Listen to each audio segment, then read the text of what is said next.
plusieurs d'entre nous dans l'Ouest, ce temps-ci de l'année commence à être difficile parce qu'on commence à être tanné de l'hiver. Alors aujourd'hui, on a décidé de vous apporter un petit peu de soleil dans votre vie, vous faire penser à l'été avec de la musique reggae. Le profil de cette semaine, c'est le groupe français Trio. Elle voyage, osera-t-il prendre le large, son corsaire ou son hidalgo? C'est difficile de vous parler de toutes ces réalisations en seulement 2 minutes parce qu'il y en a beaucoup, mais je peux quand même vous dire que Trio existe depuis presque 15 ans, qu'il a fait des centaines de tournées partout au monde, qu'il a 5 disques, 3 DVD à son actif et qui est très connu sur la scène internationale.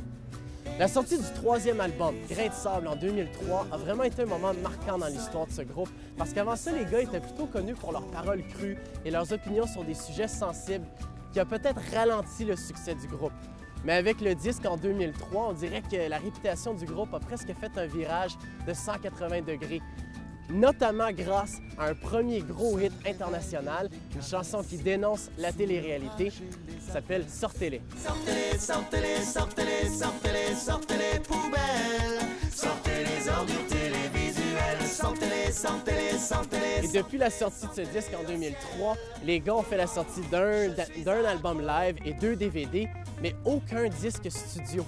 C'était le cas jusqu'en septembre dernier, lors de la sortie d'un nouvel album qui nous offre encore des textes très engagés et des sons très mélodiques. Cette fois-ci, la nouveauté ou la différence, si vous voulez, c'est qu'ils ont beaucoup plus joué avec des violons et on entend aussi des influences de musique indienne et de la musique brésilienne.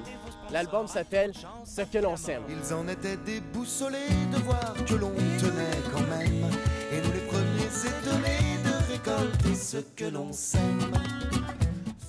En plus des sons et des chansons accrocheurs, ce que j'ai beaucoup apprécié de ce nouveau disque, c'est qu'il est entièrement écologique. Quelque chose qui ne devrait pas nécessairement être révolutionnaire, ça devrait juste être le standard. Mais pour plusieurs d'entre nous, c'est cette conscience environnementale qui ajoute beaucoup au cachet de ce groupe. Alors bonne écoute et n'oubliez pas de recycler. Toi et moi, dans tout ça, on n'apparaît pas, on se compte.